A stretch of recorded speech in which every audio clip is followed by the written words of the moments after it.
You're listening to Soap Dirt, the latest in television entertainment news.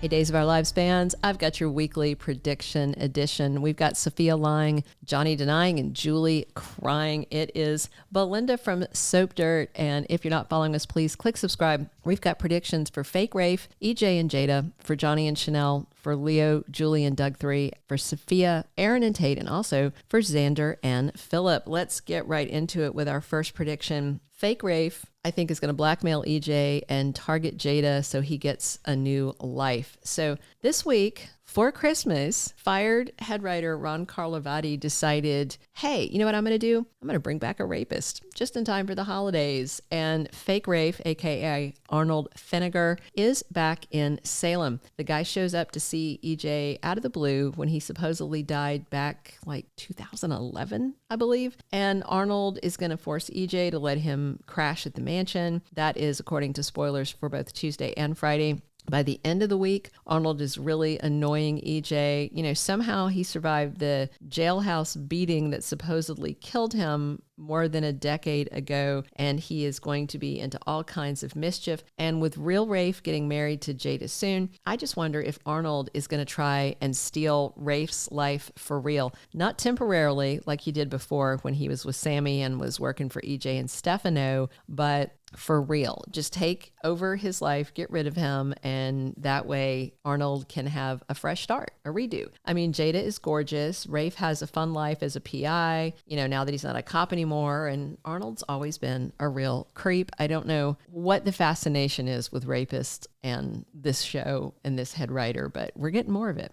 Our second prediction, Johnny DiMera's big secret finally spills out. Since sleeping with Joy in that one-night stand, you know, Johnny's been on borrowed time with Chanel, and insanely, when she heard him and Alex fighting, he said Alex slept with Joy, you know, when Chanel was just about to figure things out. Johnny's just been making these mistakes left and right, you know, calling Chanel a slut, assuming she would cheat with Alex, and just all kinds of messy things. It's got to come out soon. New Year seems like a good time for a clean slate and big fireworks. So spoilers from the Day of Days promo show a big party at the DiMera mansion for New Year's. Philip is there with Stephanie being all smoochy, which is killing Alex. He's not happy that Stephanie thinks he slept with Joy because of Johnny's dumb lie, and he may want to clear the slate, and I wonder if he confesses to Stephanie or he and Johnny are having another argument at the party, but I think Chanel is going to overhear and figure out she's been lied to and cheated on. Our third prediction, Leo returns the Horton necklace. So Doug 3 stole the Horton necklace and took it to Leo for help selling it after he heard the family talking about Steven Olsen talking to Leo, and they were suspecting he might somehow be involved with fencing it because they know that the night that Abby was murdered, Leo stole some of her jewelry and he had sold some of that off. And, you know, we also heard him tell Leo that, you know, Dougie's feeling bad about lifting the necklace, but now he feels like he's trapped and he can't give it back because he might be caught turning it over. Plus, he needed the money to pay somebody off, but overwhelmingly, he's just feeling bad about targeting the family that has welcomed him with open arms, which he didn't know was going to happen at the time he lifted it. So spoilers for Friday the 27th say Leo helps Doug. So that could mean a couple of things. It could mean that Leo sells the necklace for Doug 3 and gives him the money so he can pay off his debt. Or could be Leo finds a way to return the gems to Julie. You know, don't forget, Leo likes the Hortons. He's a fan of Julie's and he knows she's grieving right now and he doesn't want to see her done dirty. So maybe Leo comes up with a clever way to get the necklace back to the Hortons that won't throw any shade or suspicion on Doug 3. And if he can make this happen, I know that Julie will be crying tears of joy. All right, our fourth prediction. Sophia and Aaron are hiding something from Tate. So last week, Aaron dropped by to say goodbye to Tate before leaving for Canada with his sisters to visit their mom, Katerina, who is in jail for shooting Clyde. And it definitely seemed like Aaron wanted to tell Tate, but he just never spat it out. And then of course, Aaron said he's not going to be back until after the holidays. So that puts him off screen while this develops, because then Sophia showed up and she told Tate that she's pregnant. So Sophia,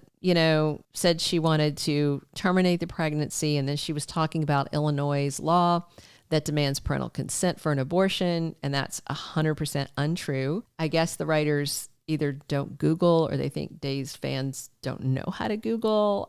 They're just making things up to be topical, and they just could have gone a whole nother way with this. So spoilers for Wednesday, the 25th, have Holly and Tate in an intimate moment.